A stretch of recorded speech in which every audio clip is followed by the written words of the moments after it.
I'm off on my motorbiking travels again, this time to one of my favourite and often most frustrating places in the world, Eastern Europe. It's October, we've left it a bit late for the weather, but I feel I must experience this amazing route one more time before the tide of Western capitalism takes over completely. As always, I'm joined by my cameraman Steve and ever-faithful sound recordist Sean, who as well as a foil or often cause of my ever-changing moods, is as usual guiding us on our journey. We're riding some 2,000 kilometres from eastern Germany to Poland, back to the Czech Republic, across Slovakia and into Hungary, and journey's end, the stunning city of Budapest. This is the story of riding a motorcycle and every emotion that I possess to complete one of the strangest yet most fascinating motorcycle rides. Welcome to Riding Eastern Europe.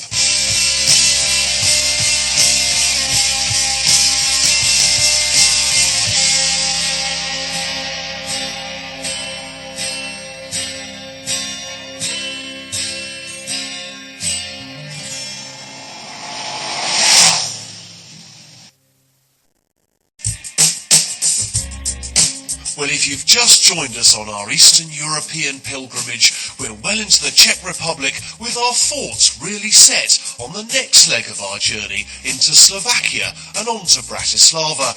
We've spent a surprisingly agreeable night at the legendary Grand Hotel in Jalava, and there's just time to have a quick pirouette round Jalava's main square before getting back on that good old faithful MZ Street Fighter.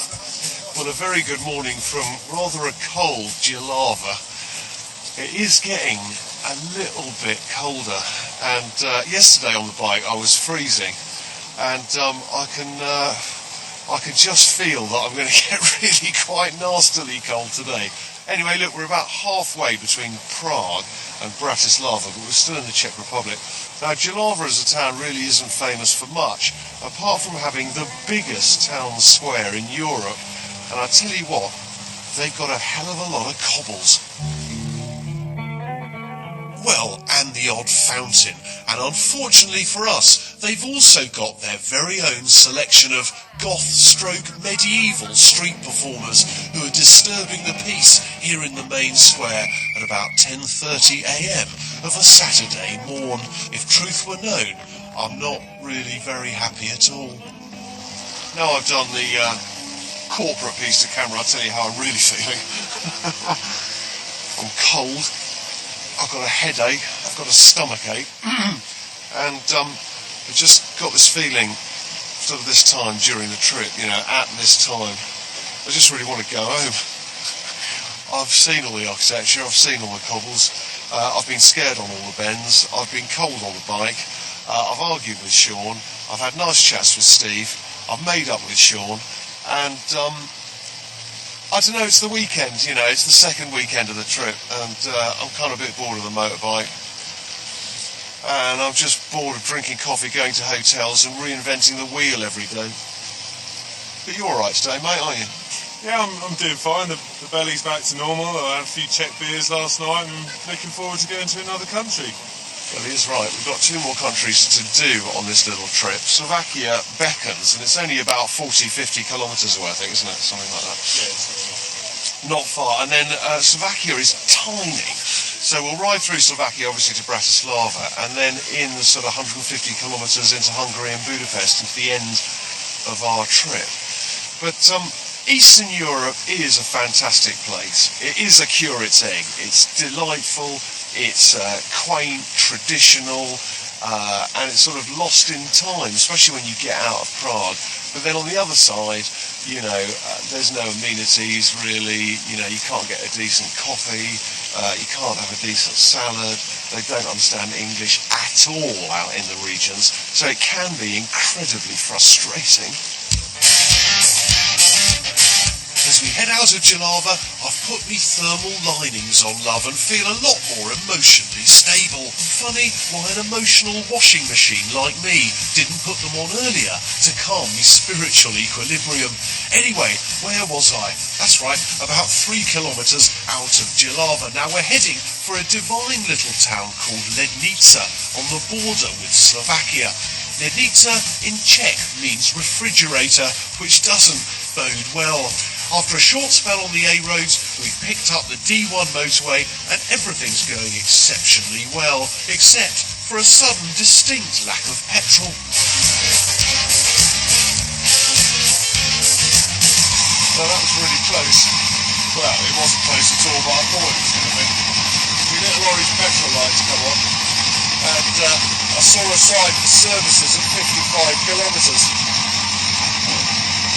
Which wouldn't have done at all because we'd have run out of petrol. But luckily this one's just turned up, and I'm as snug as a bug in a rug in my new outfit. I tell you what, being warm on a bike is the key to success. I'm loving that motorway ride, just because I'm warm at last. Tanked up and snug, it's only another 80 kilometres before we're in Lednica and looking for a place to stay. And as always, it's not quite as easy as it should be. You speak English? No? Okay. You have 3 rooms? 3? Okay. Yeah. Jeden pokoj. No. Ne? Každý zvlášť? Yeah. Ne, tak to ne. No. Okay. Okay, well she hasn't got 3 single rooms. She's got 1 room with all 3 of us in it, and I'm too old for all that. Got some kind of privacy when you're away with Sean. I'm not going to share a room with him.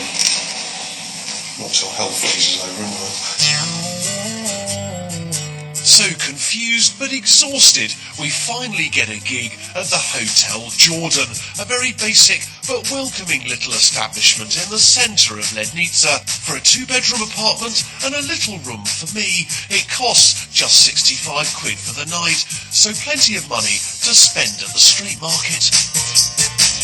Everywhere, on every street corner in the Czech Republic, there are little market stalls. Here in Lednica, they're all rather twee and kitsch, selling the usual necklaces, puppets, rare and relatively revolting-looking cheeses. But their speciality on this street corner is wafers. How divine. I'm having a sample. So, okay. Boston. Oh, okay. Well, they're sort of wafery things. Those things that you dunk in ice cream. I thought, rather, they're quite nice, surely. Have a go on that. I'm okay, mate. No? Yeah, I'm fine. We never wants to try anything new, Sean. That's why he keeps going back to the same girlfriend. What is that? There's a sausage. Yeah? Wurst. Yes. Yeah, wurst. It looks like a small dachshund. It's from pig. Oh, No, yeah, pork. no dog. No, I'm joking. No, it looks like. Look, with the 1, 2, 3, 4 little legs, like that. Yeah, I know it's a Grobwurst. Yeah? Frankfurter. Sausage. As is so often the case in the Czech Republic, the locals are so overkind and hospitable, and Franta and his wife are no exception. Time to break out the home-brewed liqueur or firewater. Perhaps he didn't want the wafer, but there's no stopping Sean when it comes to a free drink. It's the Irish in him, you know. Are you going to be ratted? Is the sound on, by the way? What's that like, Charlie? Pungent, Yeah? I would say. Do you want some more? No, honestly, you're fine. Are you sure? Yeah, I feel I might jeopardise the sound on this programme if I have any more. Well, it wouldn't be the first time, would it? At least it's all went for a good cause. Hey, now look, come this way here. I want to show you what Frida does for a living as well, all right? Have a look in here. So you may have his market stall, okay, where we've met him, all right? But he also has, chock full of tack. This used to be one of his little bungalows, but now it is a showroom of plastic ornaments and plants, which is very nice. Very, very old cupboard, I've been told. About 350 years old, that cupboard. They lost the glass during Queen Victoria's reign because she fell into it when she'd had some of this. It's a bit dark in here, but that won't wreck your fun, I promise, because the orange in colour and green really is incredibly vibrant under any light. Stylu frau dělá materiál. Oh, your wife makes it? Yeah. Rozumím. Oh, right, so his wife is to blame for these decorations, really. In all honesty, this selection of decorations for the home are not my taste at all, but they do illustrate very well the kind of decor found in most of the people's houses in the Czech Republic. And as they say, one man's meat is another man's poison. Either way, Franta's built quite an empire in this sweet little village. Join me after the break, though, for what Lednica is really famous for.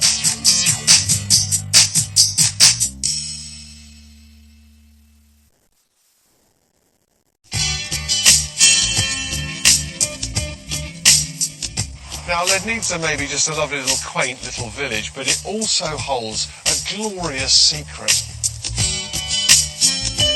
And that secret, would you believe, is a UNESCO World Heritage Site, the Liechtenstein Palace. This utterly magnificent palace was started, as the name suggests, by the Liechtenstein family in the 13th century.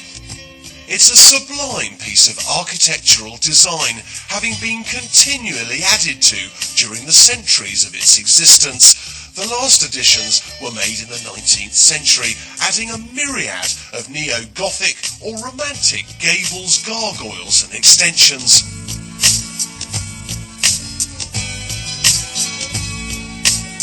This place is a must, and it's what Lednica is really famous for.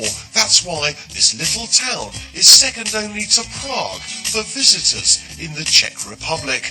The interior, though, is a little Spartan. Once you get in the main chateau, it is a little bit of a disappointment unless you're into antlers and dead animals. It is a shame, actually. Probably they don't have really enough money to decorate it properly and make it a true visitor attraction. But it's still really worth having a look, I suppose. The interior may be disappointing, but get back outside and you continue very quickly to be in awe. Just don't hold your breath for a mind-blowing Baroque and neo-Gothic home furnishings experience. Now, apart from the unbelievable palace or castle that the Liechtensteins built, they also had commissioned this incredible greenhouse, and it was built by an Englishman.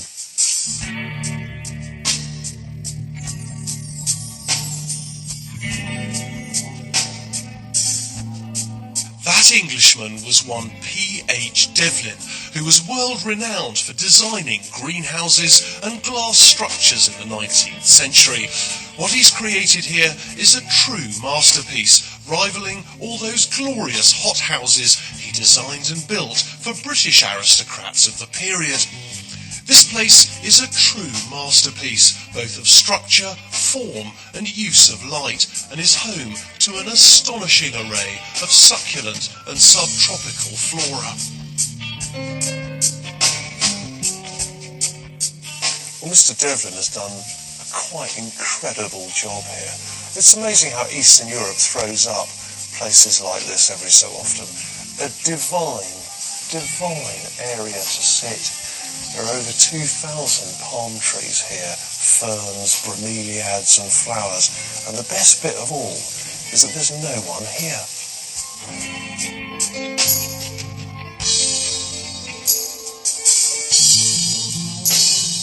Perhaps those times are a-changing, and it's surely only a matter of time before this stunning palace will be entertaining coachloads of Western tourists.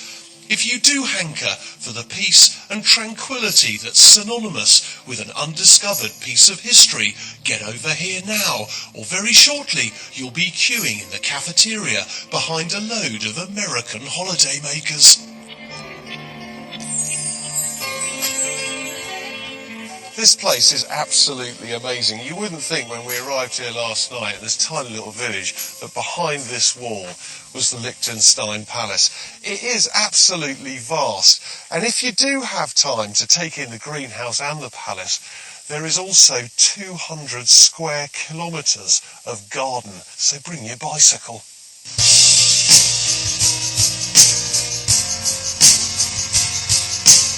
So after a very agreeable couple of days in Lednica, it's time to hit the road and get back on the MZ. I've missed the bike over the last few days and the freedom that it instills in me.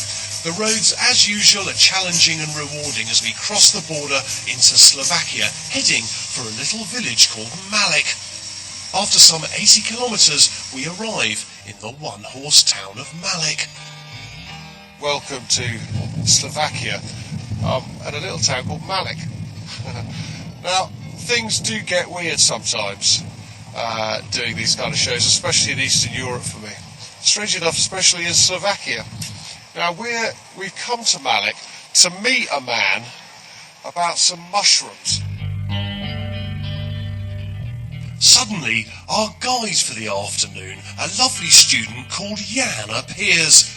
After the usual pleasantries, he takes us off to a secret location in the heart of one of Slovakia's biggest forests. And why are we here? Well, I'm asking myself the very same question. But here in Slovakia, mushrooms, toadstools and fungi are, I believe, one of the true delicacies of the region. And Jan is one of the leading boffins on the subject, constantly, though, referring to his manual. Let's just hope he's a fun guy to be with. So, yeah, what are these here, these red ones? These are fly agarics. Okay. And they are poisonous.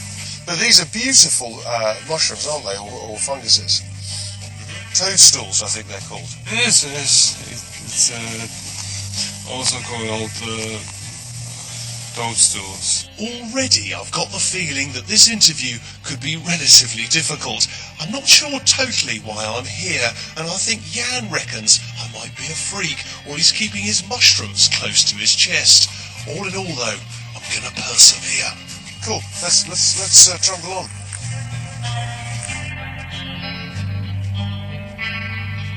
Now, Jan, what's this one here? It's a red cracked bullet. A red cracked bullet. Yes. Oh, okay. And is it edible? Yes, it is. Oh, right. Okay. Amazing. Let's go and see if we can find something else. That one is the same, but ready to eat. Okay, as the one we just see, which is the red cracked bullet. So that is perfect for eating, Yes, like that. yes. But if you eat too many of these, it poisons the blood a little. No. Luckily, I'm not an expert on mushrooms, otherwise I'd be dead. Jan's phone's going off, though. That could be the mushroom man just checking in.